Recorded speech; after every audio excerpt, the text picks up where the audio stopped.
Forensic entomology contains three aspects: medicocriminal entomology, urban entomology, and stored product entomology. This article focuses more on the medicocriminal aspect and how DNA is analyzed with various blood-feeding insects. Blood meal extraction. To extract a blood meal from the abdomen of an insect to isolate and analyze DNA, the insect must first be killed by placing it in 96% ethanol. A killed insect can be stored at -20 degrees Celsius until analysis. When it is time for analysis, the DNA must then be extracted by dissecting the posterior end of the abdomen and collecting 25 milligrams of tissue. The cut in the abdomen should be made with a razor blade as close to the posterior as possible to avoid the stomach. Using a DNA extraction kit, the DNA is extracted from the tissue. If the DNA is mixed with samples from more than one individual, it is separated using a species-specific primer. Once extracted and isolated, the DNA sample goes through polymerase chain reaction, is amplified and identified. PCR works by analyzing species-specific mitochondrial DNA.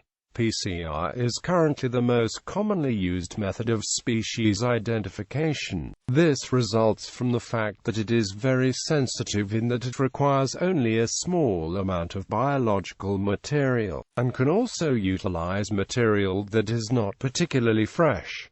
The sample can be frozen and stored while still remaining usable for later PCR. DNA requires 1 hour to reach the abdomen of an insect, so DNA can be amplified 1 to 44 hours after an insect feeds. Some research suggests that the source of a blood meal can be determined up to 2 months post-feeding. To amplify DNA, it must first be denatured by exposing it to a 95 degrees Celsius temperature for 1 minute, followed by 30 cycles of 30-second 95 degrees Celsius exposures. Then denatured DNA is mixed with a specific primer. A chromatograph is conducted on 2% agarose gel, stained and viewed with UV fluorescence. The DNA is identified by looking for genome-specific repetitive elements and by comparing it with known examples. Hematophagous insects of forensic importance. Humans are constantly fed on by hematophagous insects. The ingested blood can be recovered and used to identify the person from which it was taken. Bite marks and reactions to bites can be used to place a person in an area where those insects are found.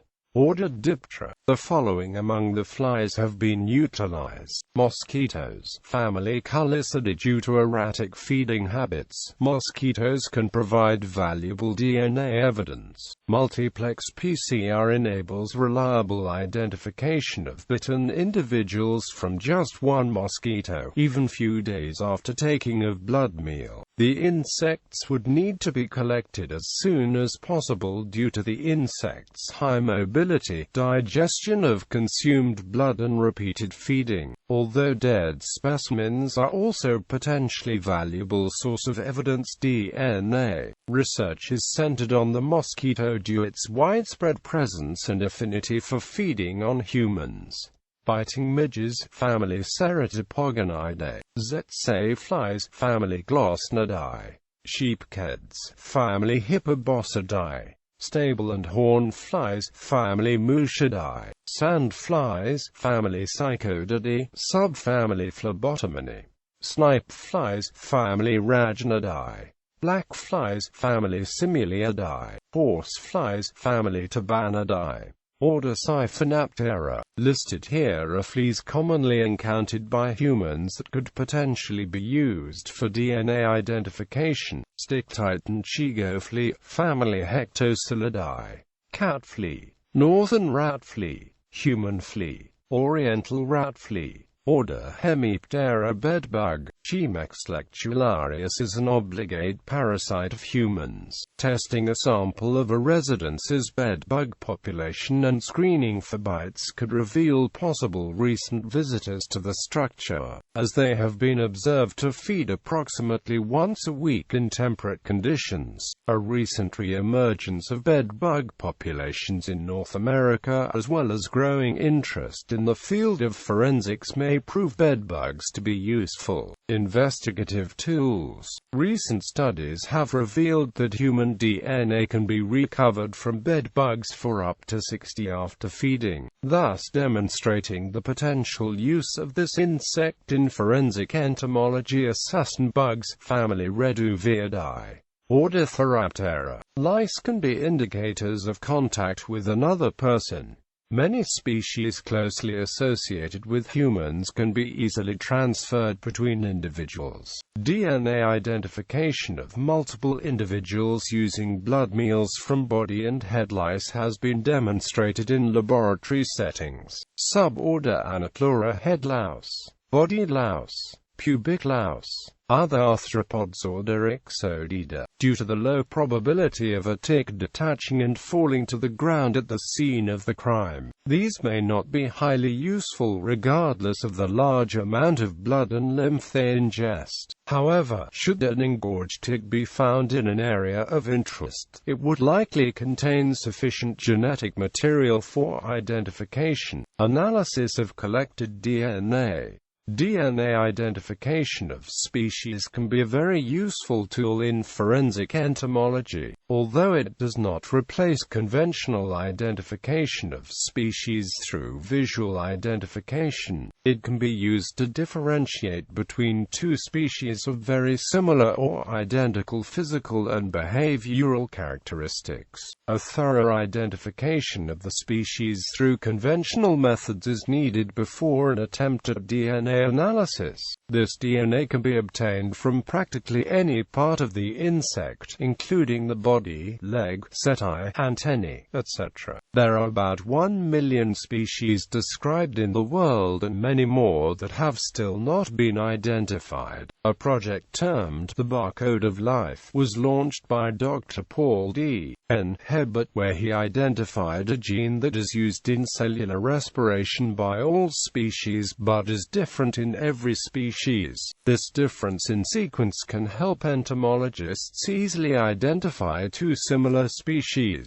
DNA sequencing is basically done in 3 steps. Polymerase chain reaction, followed by a sequencing reaction, then gel electrophoresis.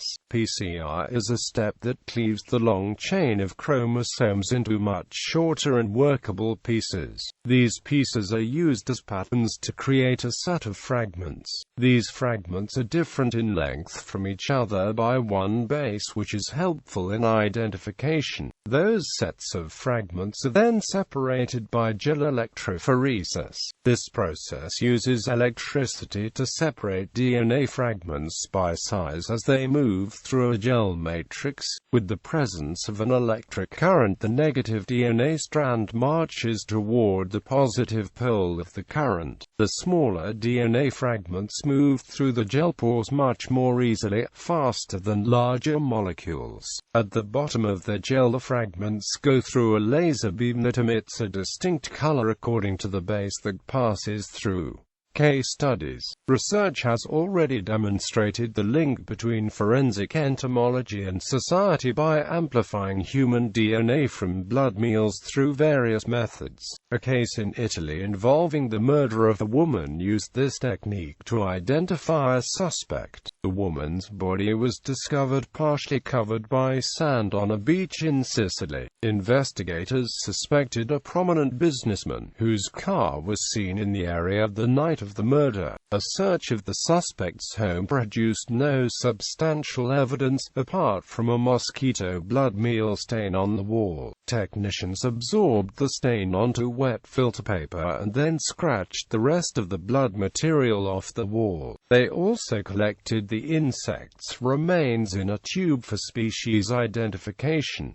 They extracted DNA from the blood sample and performed PCR. They identified the DNA as the victim's, which placed the victim in the vicinity, if not in, the suspect's home. Experts identified the mosquito as C. pipiens, a species not known to travel far distances, such as between the suspect's home and the crime scene. This evidence, along with grains of sand and leaf fragments on the suspect's clothing that matched samples from the beach, helped convict the suspect of second-degree murder. This also relates forensic entomology and the law. Forensic entomologist Jeff Wells from West Virginia University worked on this specific case. The evidence was received as 2 shipping forms and 17 gelatin capsules, each of which contained a handwritten label and either a dried fly larva, what appeared to be a fragment of adult insect cuticle, or what appeared to be a fragment of insect pupal cuticle. A DNA extraction procedure was performed on each specimen using the commercial kit sold by Kiagan. Each sample was subjected to chemical digestion but no deliberate mechanical damage. The middle portion was cut out of the body of the larvae specimens for digestion and DNA extraction following the manufacturer's instructions. Any tissue from the middle section that remained following digestion, plus the unprocessed anterior and posterior sections of each larva, have been stored with the original label in a screw-cap vial filled with 95%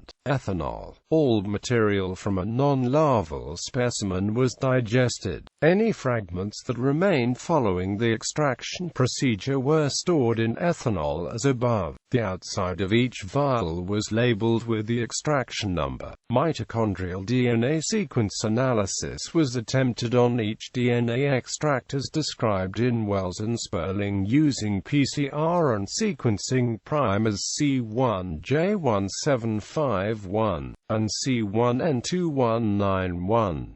The results from the PCR experiment showed that the DNA analysis was successful with 8 larval specimens. Analysis on the insect cuticle proved unsuccessful as no mitochondrial DNA was able to be extracted. The portion of the mitochondrial DNA molecule characterized by these procedures corresponds to base positions 1752 to 2190 of the commonly used system, first established for Drosophila eucuba. The sequences obtained ranged from 414 bases to 439 bases in length. Below is an example of a larva specimen DNA analysis.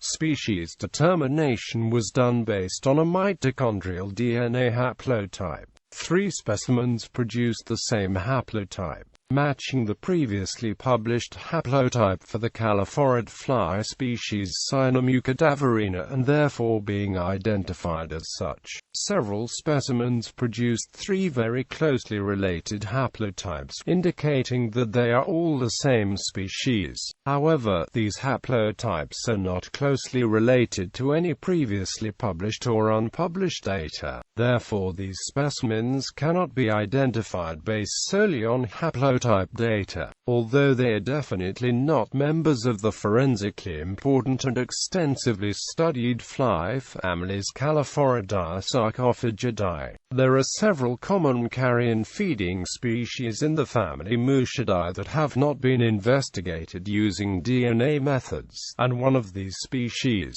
Hydrotia dentipes, fits the general appearance of these specimens. Given the current state of the science, these specimens cannot be identified using DNA analysis. Conclusion: forensic entomology is a very important aspect for law enforcement. With the magnitude of information that can be gathered, investigators can more accurately determine time of death, location, how long a body has been in a specific area, if it has been moved, and other important factors. Because of this range of uses, forensic entomology is an extremely significant tool used by law enforcement officials to aid in in numerous cases. As this branch of entomology progresses, it will become a key facet in all investigations due to its steadily rising popularity and usefulness.